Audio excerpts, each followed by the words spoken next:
Hello students, आज के videos में हम लोग पढ़ेंगे aldehyde ketones and carboxylic acid का second part, that is carboxylic acid. इसके पहले आप लोगों ने अल्डिहाइड्स एंड कीटोन को फिनिश करके रखा है। कार्बोक्सिलिक एसिड्स क्या होते हैं? तो कार्बोक्सिलिक एसिड्स का मतलब होता है ऐसे compounds containing carboxyl group, compounds containing carboxyl group. ना ये कार्बोक्सिल ग्रुप क्या होता है? तो कार्बोक्सिल ग्रुप होता है ये, राइट। इस ग्रुप को आप लोग ऐसे लिख सकते हैं। अब इस ग्रुप की खासियत देखो, इसके अंदर आपको दो फंक्शनल ग्रुप दिखते हैं, OH अल्कोहल का and CO aldehyde and ketone का। But in spite of that COOH के अपने खुद के कैरेक्टरिस्टिक प्रॉपर्टीज भी होती है। नाउ कार्बोक्सिलिक एसिड की अगर बात करें तो हम लोग उसे रिप्रेजेंट करते हैं by general formula RCOOH, where R की वैल्यू जो है ये हाइड्रोजन हो सकता है या फिर अल्काइल ग्रुप हो सकता है या इवन अराइल ग्रुप भी हो सकता है, राइट। एग्जाम्पल अगर देखना चाहें तो देख लीजिए, ये first member HCOOH that is called as formic acid. ये सेकेंड मेंबर जिसे आप लोग एसिटिक एसिड कहते हैं। एंड एरोमेटिक कैटेगरी का अगर देखते हैं तो ये है common benzoic acid. Now carboxylic acid का जनरल फार्मूला अगर आप चेक करते हैं तो ये आपको ऐसे मिलता है CnH2n+1 COOH, राइट। CnH2n+1 के बाद COOH, मतलब यहाँ पर कार्बन कितना है? N है और हाइड्रोजन 2n+1 टैली करके देख सकते हैं। और आप लोग ये फॉर्मूला ऐसे भी दे सकते हो CnH2nO2 CnH2nO2 and this formula suggest that कि ये एलिफेटिक ईस्टर के समान होता है। मीन्स एलिफेटिक कार्बोक्सिलिक एसिड, जो एलिफेटिक कार्बोक्सिलिक एसिड्स होते हैं एंड एलिफेटिक ईस्टर जो होते हैं, दैट इज एलिफेटिक ईस्टर, जिनमें सेम मॉलिक्यूलर फॉर्मूला होता है, are functional isomers of each other, functional isomers of each other. ये दोनों एक दूसरे के फंक्शनल आइसोमर्स होते हैं। फंक्शनल आइसोमर्स का मीनिंग क्या होता है? ऐसे कंपाउंड्स जिनके मॉलिक्यूलर फॉर्मूले सेम है लेकिन फंक्शनल ग्रुप अलग अलग है। चलो एक एग्जांपल लेते हैं। सपोज आपके पास C2H5COOH ये कार्बोक्सिलिक एसिड है, तो इसका मॉलिक्यूलर फॉर्मूला क्या आ रहा है? तो C3H6O2 आ रहा है, चेक कर लीजिए। अब इससे ये एसिड तो बनता है लेकिन ईस्टर भी बन सकता है। देखिए इससे ईस्टर जो बनेगा वो ऐसा हो जाता है, राइट, जिसे आप मिथाइल एसीटेट का नाम देते हैं। इसका मॉलिक्यूलर फार्मूला चेक करिए, 1 2 3 कार्बन है, हाइड्रोजन देखिए 6 है और ऑक्सीजन क्या है? 2 है। नाउ जो एलिफेटिक हायर कार्बोक्सिलिक एसिड्स है, हायर कार्बोक्सिलिक एसिड जिसमें कार्बन एटम जनरली हम लोग इतने काउंट करते हैं 12 and above generally up to 18, ऐसे जो कार्बोक्सिलिक एसिड्स होते हैं, इन कार्बोक्सिलिक एसिड्स को आप लोग कहते हो फैटी एसिड्स, जैसे stearic acid, palmitic acid, linoleic acid. आप लोगों ने कभी ये नाम सुने होंगे बायोमोलिक्यूल्स या फिर बायोलॉजी वाले लेसन्स में। तो ये सारे के सारे क्या होते हैं? Fatty acid. And in fatty acid का इस्तेमाल करके हम लोग बनाते हैं सोप, राइट। देन इसके बाद हम लोग समझते हैं कि कार्बोक्सिलिक एसिड के फंक्शनल ग्रुप का स्ट्रक्चर क्या होगा, that is structure of carboxylic group. Carboxylic group का स्ट्रक्चर, अगर हम लोग कार्बोक्सिलिक ग्रुप के स्ट्रक्चर को देखें तो इट इज ऑब्जर्व दैट कि जो कार्बोक्सिलिक कार्बन होता है, carboxylic carbon is sp2 hybridised, ये होता है sp2 हाइब्रिडाइज्ड। दैट इज कैसे? ये तो हमें देखने से ही पता चलता है। कार्बोक्सिलिक एसिड का जो ग्रुप होता है ये एक्चुअल ऐसा होता है एंड देयरफॉर देखने से पता चलता है कि ये जो कार्बन एटम है कार्बोक्सिल कार्बन, ये sp2 हाइब्रिडाइज स्टेट में दिख ही रहा है क्योंकि एक पाई बॉन्ड है। एंड वी नो दैट अगर ये ऐसी केस में है तो इसका स्ट्रक्चर कैसा होगा? Trigonal planner. हाँ, नाउ यहाँ पर अगर हम लोग इस बॉन्ड को देखें, देखो carbon carbon oxygen, carbon carbon oxygen या फिर ऑक्सीजन कार्बन ऑक्सीजन, तो ये बॉन्ड एंगल्स इक्वल होता है 120 डिग्री का। ये बॉन्ड एंगल कैसा होता है? 120 डिग्री का। एंड ये जो कार्बोक्सिलिक ग्रुप है इट इज रेजोनेंस स्टेबलाइज। कैसे रेजोनेंस स्टेबलाइज होता है? देखिए यहाँ पर लोन पेयर है, यहाँ पर भी 2 लोन पेयर है, तो तो during this phenomena you will observe कि ये जो ग्रुप है ये पोलर है। हाँ, तो एट दैट केस ये जो इलेक्ट्रॉन्स हैं ये इलेक्ट्रॉन इस डायरेक्शन में मूव कर जाएंगे। आप लोग इसे ऐसे नहीं लिख सकते क्या? जरा सोचिए, क्या ये ऐसा नहीं हुआ? इसमें ऑक्सीजन के 3 बॉन्ड बन गए, इसके ऊपर क्या आ गया? Positive charge, right. So therefore you can say that कि it is stabilized by the resonance. And एक और चीज़ याद रखेंगे कि ये जो कार्बोक्सिलिक कार्बन होता है it is less electrophilic as compare to carbonyl carbon. Carbonyl carbon के मुकाबले ये लेस इलेक्ट्रोफिलिक होता है, क्योंकि ये देखिए कार्बन के पास इलेक्ट्रॉन अवेलेबल है, उतने नहीं है जितने होने चाहिए बट है as compare to carbonyl carbon, and therefore carboxylic carbon is less electrophilic होता है। So this is structure of carboxylic group. Then चलते हैं methods of preparation of carboxylic acids की तरफ, जिसमें मैंने पहली हेडिंग देख के रखी है that is from primary alcohols by oxidation. अब ये तो अल्कोहल की प्रॉपर्टी है।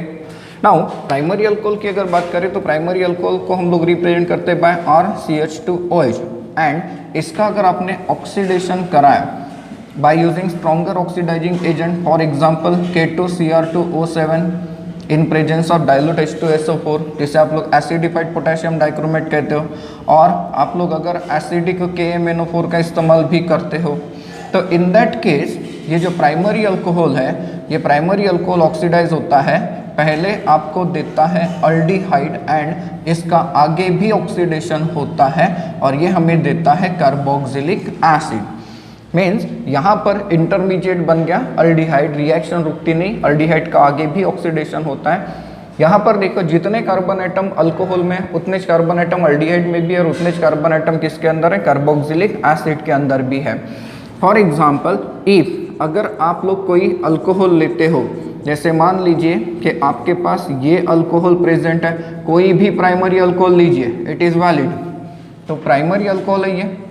इन दैट केस इसका अगर आप लोगों ने ऑक्सीडेशन करा है, चलो एसिडिक KMnO4 की जगह मैं अब यूज़ करता हूँ एसिडिफाइड पोटेशियम डाइक्रोमेट, तो CH2OH ग्रुप, ये जो अल्कोहल है ये अल्कोहल कौन सा दिख रहा है आपको? 2-मिथाइल प्रोपेनवनॉल, 2-मिथाइल प्रोपेनवनॉल है ये। इसका ऑक्सीडेशन करेंगे तो पहले आप लोगों के सामने ऐसा अल्डिहाइड बन के आएगा 2-मिथाइल प्रोपेनल, या फिर आइसोब्यूटिरल्डिहाइड है ये कंपाउंड, एंड इसका अगर आपने आगे ऑक्सीडेशन करा दिया तो यू विल ऑब्जर्व कि आप लोगों के सामने ऐसा कार्बोक्सिलिक एसिड आएगा जिसका कॉमन नाम होता है आइसोब्यूटिरिक एसिड या फिर 2-मिथाइल प्रोपेनोइक एसिड, ये उसका IUPAC नाम है। इसमें सेकेंड वाली जो मेथड देते हैं हम लोग, ये देते हैं फ्रॉम अल्डिहाइड्स एंड कीटोन्स। अब अल्डिहाइड्स एंड कीटोन हमारा लेटेस्ट पढ़ के हुआ है, उसकी प्रॉपर्टीज़ में हम लोगों ने इन्हें पढ़ा है। तो पहले ऑक्सीडेशन करके देखते हैं अल्डिहाइड्स का, फिर ऑक्सीडेशन करेंगे कीटोन्स का। अल्डिहाइड्स, अभी आप लोगों ने देखा है कि अल्डिहाइड्स का जब भी ऑक्सीडेशन करते हो by using acidified potassium dichromate और you can use other oxidizing agent also, कोई भी ऑक्सीडाइजिंग एजेंट का इस्तेमाल करिए, अल्डिहाइड्स का ऑक्सीडेशन बहुत ईजी होता है। तो ये आप लोगों को देता है carboxylic acid containing same number of carbon atom. देखो ये रिएक्शन यहाँ से आगे बढ़ी, तो आप लोग चाहे तो स्टार्ट कर सकते हैं फ्रॉम प्राइमरी अल्कोहल, या फिर अगर आपके पास अल्डिहाइड है तो आप लोग डायरेक्ट अल्डिहाइड से स्टार्ट करिए। फॉर एग्जाम्पल इफ अगर आप लोगों ने कोई ऐसा अल्डिहाइड यूज़ कर दिया तो दिस इज व्हाट? बेंजल्डिहाइड, इसका नाम होता है बेंजल्डिहाइड। एंड जब बेंजल्डिहाइड का ऑक्सीडेशन होता है bye using acidified potassium dichromate, तो इन दैट केस आपके सामने जो एसिड आएगा क्या ये ऐसा नहीं होगा, जिसे हम लोग नाम क्या देंगे? Benzoic acid. This is called as benzoic acid. Now aldehydes का ऑक्सीडेशन बहुत सिंपल है, कीटोन का ऑक्सीडेशन हम लोग समझते हैं, एक बार पढ़ के हो चुका है आपका, अब फिर से पढ़ते हैं। Ketones are generally resistant towards oxidation, ketone का ऑक्सीडेशन नहीं होता क्योंकि कीटोन्स के केस में कार्बोनिल कार्बन एंड बाजू वाला जो कार्बन होता है अल्फा कार्बन, उसके बीच में बॉन्ड का ब्रेकिंग होता है, राइट। अब कीटोन तो दो टाइप के होते हैं sir, that is symmetrical ketone, हाँ एक तो सिमेट्रिकल कीटोन होते हैं होते हैं और दूसरे कौन से होते हैं अनसिमेट्रिकल। तो पहले समझते हैं सिमेट्रिकल कीटोन्स के बारे में।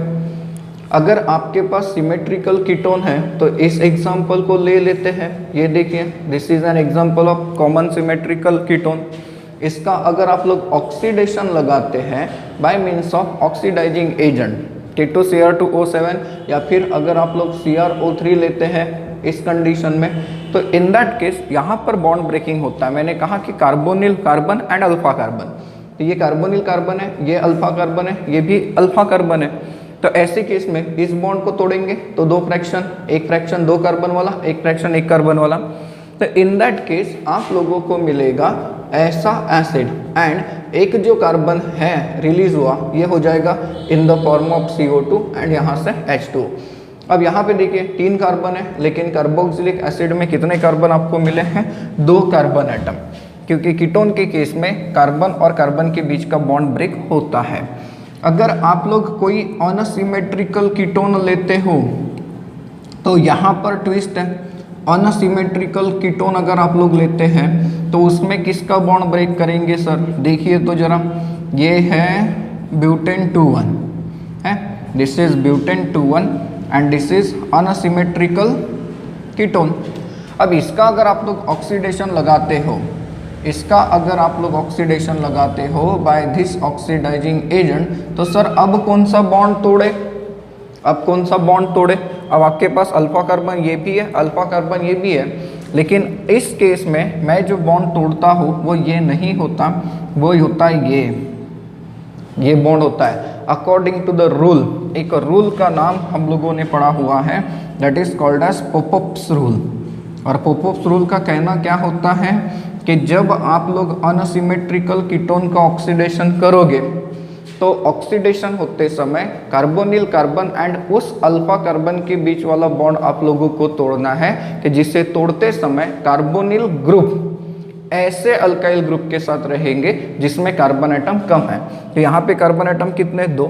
यहाँ पर कार्बन एटम कितना है? 1H। इसलिए कीटोनिक ग्रुप किसके साथ जाएगा? इसके साथ। तो यहाँ से ये 2 कार्बन एटम वाला एसिड बना देगा, दैट इज CH3COOH एंड इस साइड का ऑक्सीडेशन प्रोडक्ट देखो तो CH3COOH ये हो जाएगा एसिटिक एसिड। ये आप लोगों को दिया था as a rule, that is called as Popoff's rule, right. तो अनसिमेट्रिकल कीटोन कोई भी तोड़ते हो तो रूल को याद रखना है, कार्बोनिल ग्रुप किसके साथ जाएगा? छोटे वाले अल्काइल ग्रुप के साथ जाएगा। चलते थर्ड मेथड की तरफ जो मैंने लिखी है, that is from alkyl benzene by oxidation. अब अल्काइल बेंजीन क्या होते हैं जरा पहले ये समझ लीजिए। तो सर बेंजीन के ऊपर अल्काइल ग्रुप, हाँ, R की वैल्यू मिथाइल, इथाइल, प्रोपाइल ये हो सकती है, या फिर ये भी हो सकता है कि एक से ज़्यादा R इस रिंग के ऊपर लगे हो। इसका अगर आपने ऑक्सीडेशन कैरी आउट किया by using oxidizing agents, various oxidizing agents you can use. This is most common acidified potassium dichromate, or you can use acidic or alkaline KMnO4, or you can use CrO3 in acidic medium, or you can use even dilute nitric acid. तो all these are stronger oxidizing agents, और ये सारे के सारे क्या करते हैं? Ring के ऊपर जो अल्काइल ग्रुप है, नो मैटर कि उसमें कितने कार्बन एटम है, कितने भी कार्बन एटम हो, ये सीधा सीधा उसे ऑक्सीडाइज कर देता है COOH ग्रुप में। मतलब ये कि आने वाला जो प्रोडक्ट है ये आप लोगों को मिलेगा ऐसे, दैट इज बेंजोइक एसिड। अगर कभी 2 अल्काइल ग्रुप है तो 2 कार्बोक्सिलिक ग्रुप इंसर्ट हो जाएंगे। राइट, क्लियर हो रहा है कि रिंग के ऊपर अगर कोई अल्काइल ग्रुप लगा है और उसका अगर हम लोग ऑक्सीडेशन करते हैं तो ऐसे केस में प्रोडक्ट आपको मिलेगा benzoic acid. For example suppose करिए कि मैं इस कंपाउंड का ऑक्सीडेशन करता हूँ, जिसे आप लोग टॉलिन के नाम से जानते हो।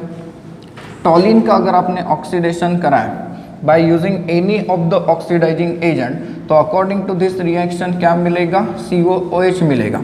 लेकिन अगर आप लोगों ने कभी ऐसा कार्बोक्सिलिक एसिड यूज़ किया, देखिए यहाँ पर इथाइल ग्रुप प्रेजेंट है, इसका ऐसा अल्काइल बेंजीन यूज़ किया और इसका ऑक्सीडेशन करने गए, तो आप लोगों को अब जो प्रोडक्ट मिलेगा वो ऐसा मिलेगा, दैट इज बेंजोइक एसिड। तो सर इसमें बचे हुए कार्बन का क्या हुआ? तो बचा हुआ जो भी कार्बन होगा वो कार्बन डाइऑक्साइड CO2 के रूप में निकल जाएगा। इतना ही नहीं, अगर मैंने कहा है कि 2 अल्काइल ग्रुप है, तो जैसे मान लीजिए कि ये आप लोगों के पास है झाइलिन नाम का कोई कंपाउंड, इसे कॉमनली हम लोग पैराझाइलिन का नाम दे चुके हैं। इसका अगर आपने ऑक्सीडेशन लगाया तो इन दैट केस सर दोनों के दोनों CH3 ऑक्सीडाइज हो जाएंगे। जी हाँ, ये देखिए ये हो जाएगा COOH में कन्वर्ट, ये भी हो जाएगा COOH में कन्वर्ट। इसे आप लोग कॉमन नाम देते हो थैलिक एसिड का। अगर कोई सब्सटीट्यूटेड कार्बोक्सिलिक एसिड बनाना है तो वो भी हम लोग इजीली प्रिपेयर कर सकते हैं।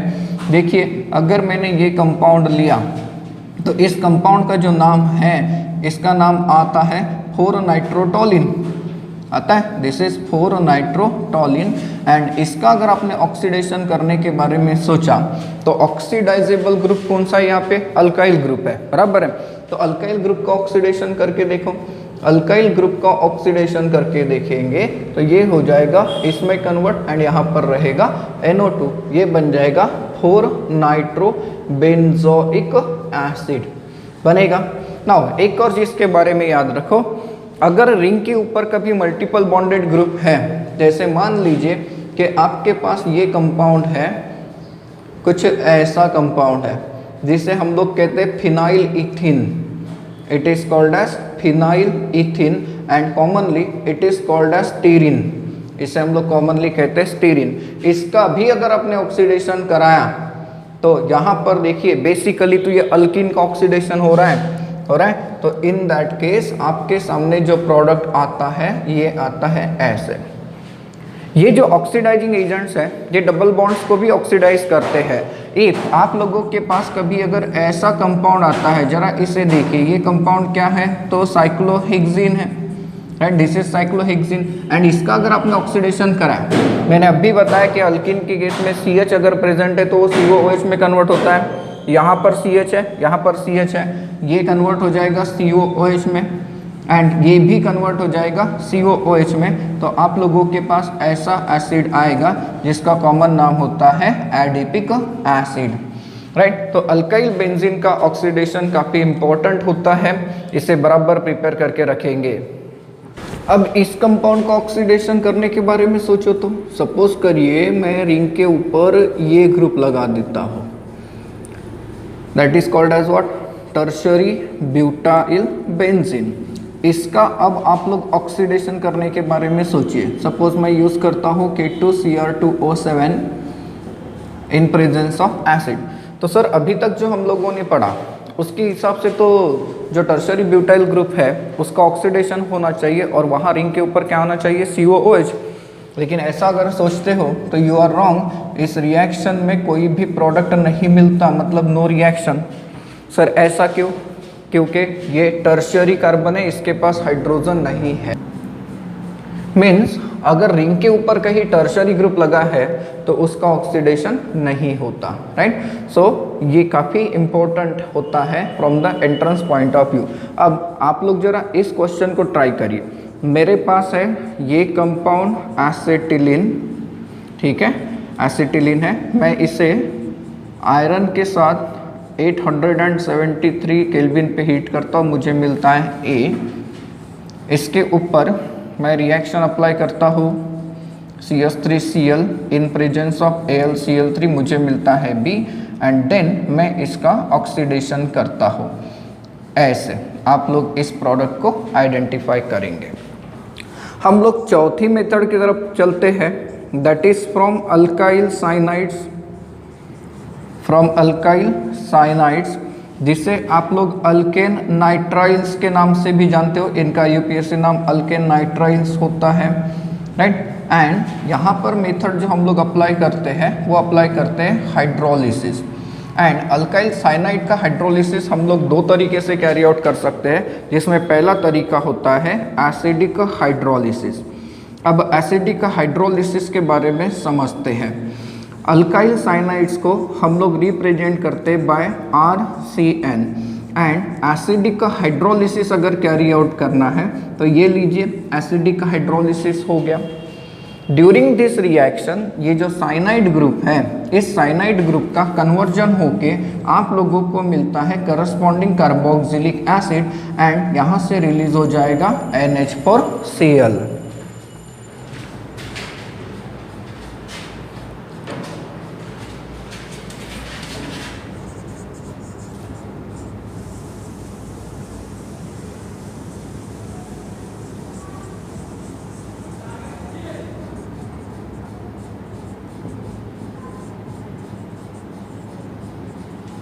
अब अगर मैंने एसीटोनाइट्राइल के ऊपर ये रिएक्शन अप्लाई कर दी तो एसीटोनाइट्राइल मीन्स मिथाइल साइनाइड या फिर इथेनोनाइट्राइल होता है।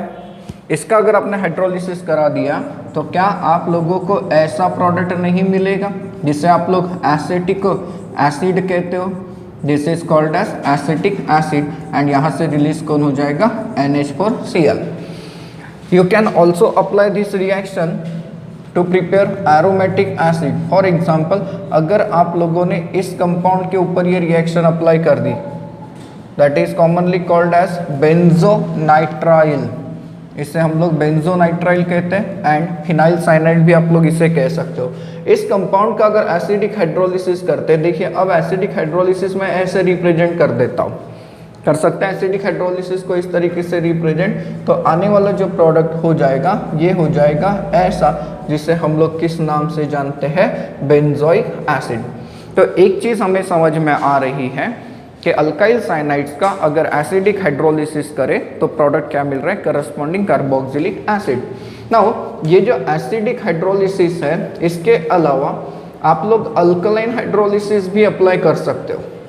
अगर आपने अल्कलाइन हाइड्रोलिसिस भी अप्लाई कर दिया तब भी प्रोडक्ट मिलता है कार्बोक्सिलिक एसिड। सर मतलब तो बात एक ही हो रही है कि अल्काइल साइनाइड का एसिडिक हाइड्रोलिसिस करिए या फिर आप लोग अल्कलाइन हाइड्रोलिसिस करिए। हाँ, सिर्फ तरीका थोड़ा सा अलग होता है। कैसे, देखिए अल्काइल साइनाइड अगर आप लोग इसका हाइड्रोलिसिस कैरी आउट करते हो with the help of alkali, for example NaOH, तो ड्यूरिंग दैट केस आप लोगों को ये रिएक्शन 2 स्टेप की मिलती है।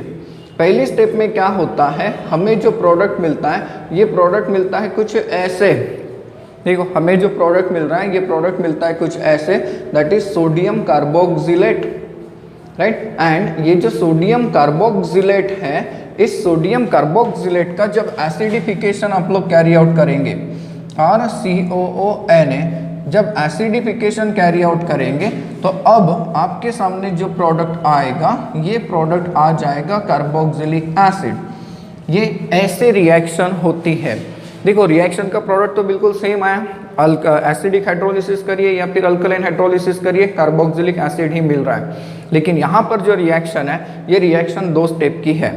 मीन्स दिमाग में एक चीज़ याद रखिए कि अगर साइनाइड के ऊपर आपको एसिडिक हाइड्रोलिसिस दिखाता है या फिर अल्कलाइन हाइड्रोलिसिस दिखाता है, तब भी कंफ्यूज नहीं होना है, प्रोडक्ट क्या मिलेगा, कार्बोक्सिलिक एसिड मिलेगा। फॉर एग्जांपल सपोज करिए मैंने यूज़ कर दिया phenyl cyanide and phenyl cyanide के ऊपर मैं अल्कलाइन हाइड्रोलिसिस अगर अप्लाई करता हूँ, तो अल्कलाइन हाइड्रोलिसिस अप्लाई करेंगे तो पहली स्टेप में हमें सॉल्ट मिलेगा जिसका नाम आप लोग देते हो sodium benzoate. This is called as sodium benzoate, right. And यहाँ पे ये जो सोडियम बेंजोएट बना, इस सोडियम बेंजोएट का अगर आप लोगों ने हाइड्रोलिसिस किया, सॉरी एसिडिफिकेशन किया, तो अब जो प्रोडक्ट बनेगा, ये प्रोडक्ट क्या बन के आएगा, ये ऐसा आएगा। This is called as what, benzoic acid. It is benzoic acid, right. तो साइनाइड है, तो साइनाइड का आप लोग हाइड्रोलिसिस करिए, चाहे एसिडिक या फिर अल्कलाइन तरीके से करिए, आप लोगों को प्रोडक्ट क्या मिलेगा, करस्पॉन्डिंग कार्बोक्सिलिक एसिड। अब मैं आप लोगों के ऊपर एक होमवर्क छोड़ देता हूँ। सपोज करिए कि मेरे पास है C2H6, मैं इसका क्लोरीनेशन करता हूँ एंड क्लोरीन मैं यूज़ करता हूँ 1 मोल क्लोरीन, मुझे मिलता है A। मैं इसका रिएक्शन कर देता हूँ अल्कोहलिक पोटेशियम साइनाइड के साथ, मुझे मिलता है B एंड मैं इस B का हाइड्रोलिसिस करता हूँ। चाहे तो एसिडिक हाइड्रोलिसिस ले लीजिए या फिर अल्कलाइन हाइड्रोलिसिस ले लीजिए, मुझे मिलता है C। So you can carry out this reaction definitely. Right, this is homework for you. Then चलते हैं पांचवी मेथड की तरफ, दैट इज फ्रॉम अमाइड्स, मतलब acid amides and primary nitro alkanes. Primary nitro alkanes मतलब दोनों का इस्तेमाल करके हम लोग प्रिपेयर कर सकते हैं कार्बोक्सिलिक एसिड। जी हाँ, एंड यहाँ पर जो मेथड यूज होती है ये होती है हाइड्रोलिसिस। देखिए दैट इज एसिडिक हाइड्रोलिसिस यहाँ पे यूज होता है। पहले प्रिपेयर करते हैं फ्रॉम अमाइड्स। अगर अमाइड्स की आप बात करते हैं तो अमाइड्स का जनरल फॉर्मूला क्या देते हैं हम लोग, RCONH2, इसे हम लोग अमाइड्स कहते हैं। एंड इस अमाइड का जब हम लोग एसिडिक हाइड्रोलिसिस कैरी आउट करते हैं, ये देखिए एसिडिक हाइड्रोलिसिस, तो ड्यूरिंग दिस केस ये जो NH2 ग्रुप है, ये NH2 ग्रुप निकल जाता है और उसकी जगह पे आता है OH। अगर ऐसा हो गया तो आपके सामने तो प्रोडक्ट आ गया RCOOH। जी हाँ सर, लेकिन यहाँ पर बन गया NH3 एंड यहाँ पर है HCl। ये एसिड है, अमोनिया बेस होता है, रिलीज होके निकल जाएगा NH4Cl। फॉर एग्जाम्पल अगर आप लोगों ने R की जगह CH3 यूज करा है तो क्या होगा, सोचिए जरा। This is what, acetamide. तो एसिटामाइड के ऊपर अगर आप लोग एसिडिक हाइड्रोलिसिस अप्लाई करेंगे तो सर हम लोगों को प्रोडक्ट मिलना चाहिए CH3COOH एंड रिलीज कौन हो जाएगा, NH4Cl। This is nothing but the acetic acid ना, राइट। तो सेम क्वेश्चन आप लोग इसके ऊपर बना के देखिए, सेम मेथड अप्लाई करके देखिए इस कंपाउंड के ऊपर, जिसका नाम आप लोग क्या देते हो, बेंजामाइड, राइट। तो बेंजामाइड के ऊपर आप लोग इसे अप्लाई करके देखेंगे। देन दूसरा यहाँ पर हम लोगों ने लिखा है प्राइमरी नाइट्रो अल्केन। अब प्राइमरी नाइट्रो अल्केन होते क्या है, तो ऐसे नाइट्रो अल्केन जिसमें नाइट्रो ग्रुप प्राइमरी कार्बन के ऊपर लगा होता है। नाइट्रो ग्रुप किसके ऊपर लगा होना चाहिए, प्राइमरी कार्बन के ऊपर। इन्हें आप लोग जनरली रिप्रेजेंट करते हो बाय द फॉर्मूला RCH2NO2। ये देखिए ये कार्बन एटम कैसा है, प्राइमरी। एंड जब इसका हाइड्रोलिसिस होता है, जब आप लोग इसका हाइड्रोलिसिस कैरी आउट करते हो बाय यूजिंग सल्फ्यूरिक एसिड, मतलब स्ट्रॉन्गर एसिड यहाँ पर रिक्वायर्ड होता है, तो जब इसका हाइड्रोलिसिस होता है तो ड्यूरिंग दैट केस आप लोगों को जो प्रोडक्ट मिलता है ये मिलता है कुछ ऐसे। एंड ये जो NO2 ग्रुप है ये रिलीज हो जाता है in the form of this compound जिसका नाम होता है hydroxyl amine, right, hydroxyl amine. Means सीधा सीधा अगर देखें तो सर यहाँ पर जो NO2 के साथ CH2 जुड़ा हुआ है वो कन्वर्ट हो रहा है COOH में। देखिए ये कन्वर्ट हो रहा है COOH में। फॉर एग्जाम्पल अगर आप लोगों ने CH3CH2NO2 ऐसा कंपाउंड ले लिया तो this is what, nitro ethane. इसका अगर आप लोगों ने हाइड्रोलिसिस लगा दिया इन प्रेजेंस ऑफ 85% सल्फ्यूरिक एसिड, तो अब जो प्रोडक्ट बनेगा क्या वो ऐसा नहीं बनेगा एंड रिलीज क्या हो जाएगा, NH2OH, that is hydroxyl amine. This is acetic acid या फिर आप लोग कह सकते हो इथानोइक एसिड है। तो ये एक सिंपल मेथड होती है जिसे आप लोग यूज करके बना सकते हैं कार्बोक्सिलिक एसिड। देन हम लोग चलते हैं नंबर 6 मेथड की तरफ, दैट इज हेडिंग दिया मैंने from dry ice. Dry ice का मीनिंग होता है सॉलिड CO2 एंड ये काफ़ी इंपॉर्टेंट मेथड होती है।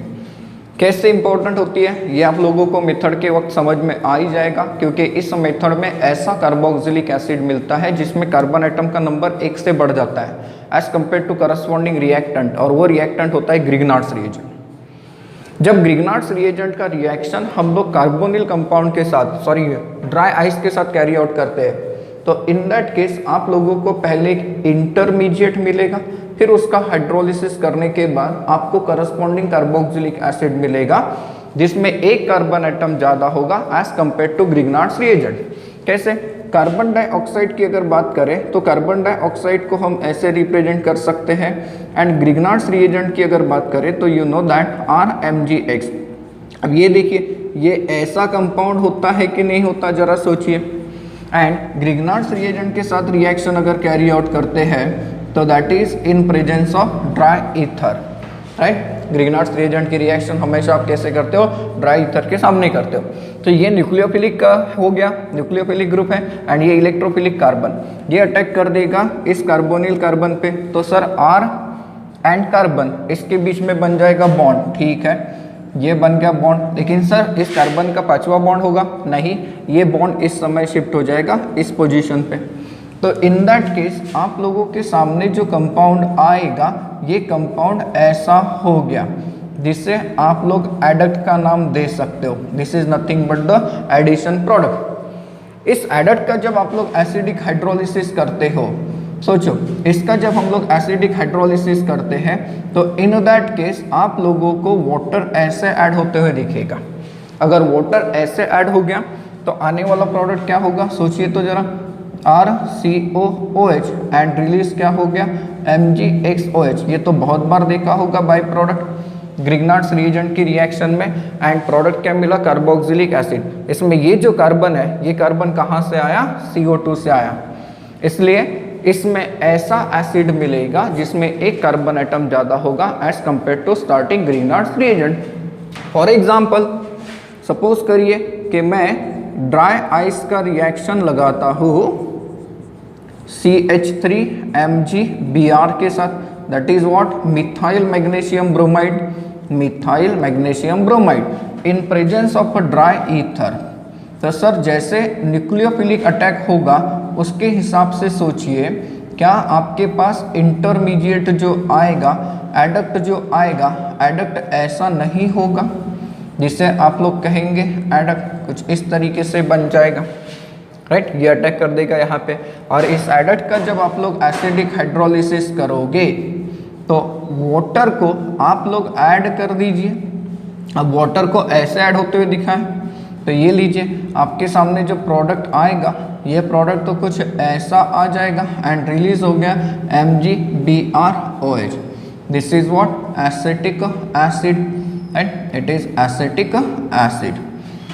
इफ अगर आपने ये रिएक्शन कैरी आउट कर दी by taking aromatic Grignard's reagent, for example C6H5MgBr, इसे आप लोग कहते हो phenyl magnesium bromide, phenyl magnesium bromide इसे हम लोग कहते हैं। And if the reaction is carried out in presence of dry ether, तो यू विल गेट C6H5COOMgBr, ऐसा एडक्ट बन के आएगा। एंड आप लोग जब इसका हाइड्रोलिसिस करेंगे, एसिडिक का हाइड्रोलिसिस करेंगे, तो जरा सोचिए आपके सामने क्या ऐसा एसिड आएगा जिसे हम लोग नाम क्या देते हैं, बेंजोइक एसिड, एंड रिलीज तो यही हो गया MgBrOH। तो ये काफ़ी स्पेशल रिएक्शन है जिसमें आप लोग प्रिपेयर करते हो कार्बोक्सिलिक एसिड। अब इसके ऊपर भी मैं आप लोगों को एक क्वेश्चन देता हूँ, सोचिए, सपोज मेरे पास है C2H5Br, मैं पहले इसकी रिएक्शन लगाता हूँ magnesium metal in dry ether, magnesium metal in dry ether. Second मैं इसका रिएक्शन कर देता हूँ H2O के साथ, मुझे मिलता है A, ये क्या मिलता है A। फिर मैं इसका ब्रोमिनेशन करता हूँ इन presence of anhydrous aluminium bromide, मुझे मिलता है B। इस B का मैं दो तरीके से रिएक्शन लगाता हूँ, एक तो मैं पोटेशियम साइनाइड के साथ रिएक्शन कराता हूँ, मुझे मिलता है C, एंड इसका मैं एसिडिक हाइड्रोलिसिस कर देता हूँ, मुझे मिलता है D। और इस D के ऊपर मैं इथेनॉल का रिएक्शन करता हूँ, मुझे मिलता है E। सोचिए जरा, काफ़ी मज़ेदार क्वेश्चन है। देन यहाँ पर मैं रिएक्शन लगाता हूँ फिर से Mg के साथ इन ईथर, देन उसके बाद यहाँ मुझे मिलता है F। फिर मैं रिएक्शन कराता हूँ इसका पहले तो CO2 के साथ, एंड देन सेकेंड स्टेप में मैं इसका हाइड्रोलिसिस कर देता हूँ, मुझे मिलता है G। और इस G के ऊपर मैं फिर से रिएक्शन करता हूँ इथेनॉल का, मुझे मिलता है H। है, ये मज़ेदार क्वेश्चन है, आप लोगों के लिए होमवर्क है। देन चलते नंबर 7 की तरफ। Seventh method that is from acyl chlorides acyl chlorides and acid anhydrides. यहाँ पर भी दो मेथड है एंड ये हम लोग यूज करते हैं हाइड्रोलिसिस वाला तरीका, that is by hydrolysis. Simple method है काफ़ी। इसमें पहले समझते हैं कि असाइल क्लोराइड्स को हम लोग एसिड में कैसे कन्वर्ट करते हैं। अब असाइल क्लोराइड्स की अगर आप बात करते हैं तो असाइल क्लोराइड्स मतलब क्या होते हैं सर? एसिड के क्लोराइड्स। ये देखिए है ये एसिड का क्लोराइड। इसका एग्जाम्पल अगर आप लेते हैं तो यू कैन से sir CH3COCl, this is most common example, जिसका नाम आप लोग देते हो एसिटिल क्लोराइड, राइट। दूसरा एग्जाम्पल भी ले लीजिए C6H5COCl, इसे आप लोग बेंजोइल क्लोराइड के नाम से जानते होंगे, this is benzoyl chloride. Now ये जो एसिड क्लोराइड्स होते हैं, इन एसिड क्लोराइड का जब आप लोग हाइड्रोलिसिस कैरी आउट करते हो इन presence of base like pyridine, यहाँ पर हम लोग पिरिडिन का इस्तेमाल करते हैं। क्यों करते हैं इसका भी रीज़न है। तो ड्यूरिंग दैट केस क्या होता है, ये HCl यहाँ से रिलीज होता है और इस क्लोरीन की जगह पे आ जाता है OH। अगर क्लोरीन की जगह पे OH आ गया तो प्रोडक्ट मिलेगा RCOOH, रिलीज हो गया HCl, this is our carboxylic acid. And ये जो HCl बना एसिड है, ये इस बेस के साथ न्यूट्रलाइज होके निकल जाएगा, आपके पास रह जाएगा मिक्सचर में सिर्फ एसिड, मेन प्रोडक्ट मिलेगा एसिड। तो करिए इसके ऊपर अप्लाई, एसिटिल क्लोराइड के ऊपर अगर आपने ये रिएक्शन अप्लाई कर दी तो you will get a CH3COOH plus HCl release हो जाएगा। अब इसका नाम आपको आता है। सिमिलरली आप लोग इसके ऊपर अप्लाई करिए तो आप लोगों को क्या मिलेगा, C6H5C double bond OOH that and HCl, तो ये हो गया बेंजोइक एसिड, राइट। तो ये एक तरीका है कि एसिड क्लोराइड्स का हाइड्रोलिसिस करिए, आप लोगों को प्रोडक्ट्स मिलेंगे कार्बोक्सिलिक एसिड। देन हम लोगों ने यहाँ पे एक और लिखा है फ्रॉम एसिड अनहाइड्राइड्स, तो एसिड अनहाइड्राइड्स के ऊपर अप्लाई कर देते हैं इस मेथड को। एसिड अनहाइड्राइड्स मतलब क्या? अनहाइड्राइड्स मतलब ऐसे कंपाउंड जिसमें पानी नहीं है, एसिड में से पानी निकाल दो, एसिड का अनहाइड्राइड बनता है एंड उस अनहाइड्राइड में फिर से पानी ऐड कर दो तो आपको वापस एसिड मिलता है। एसिड अनहाइड्राइड्स को हम लोग रिप्रेजेंट कर सकते हैं इस तरीके से, देखिए यह है इनका जनरल फॉर्मूला एसिड अनहाइड्राइड्स। एंड इसका जब आप लोग हाइड्रोलिसिस कैरी आउट करते हो तो आपको पैरेंट एसिड वापस मिलेगा। अब यहाँ पर वाटर कैसे ऐड हो सकता है? वाटर को ऐड करना है तो मैं इस तरीके से एडिशन करके दिखा सकता हूँ। सोचिए RCOOH, सर आपको मिलेंगे कार्बोक्सिलिक एसिड के 2 मोल्स डेफिनेटली मिलेंगे, होगा ऐसा रिएक्शन। अब इस कैटेगरी में एक मोस्ट कॉमन एग्जांपल मैंने आपको लर्न करके रखने के लिए कहा था और वो था एसिटिक अनहाइड्राइड। ये जो कंपाउंड है, इस कंपाउंड का हम लोग नाम देते हैं acetic anhydride, this is called as acetic anhydride. And इसका हाइड्रोलिसिस करने से कौन सा एसिड मिलेगा? देखिए यहाँ पर H ऐड कर दीजिए, यहाँ पर OH ऐड कर दीजिए, you will gate 2 moles of acetic acid. Sir अगर मिक्स एसिड का अनहाइड्राइड होगा तो, अगर आपने मिक्स एसिड का अनहाइड्राइड लिया तो ऐसे केस में आप लोगों को 2 अलग अलग कार्बोक्सिलिक एसिड्स मिलेंगे। तो ये एक सिंपल मेथड है, that is from acyl chlorides and acid anhydrides by the hydrolysis.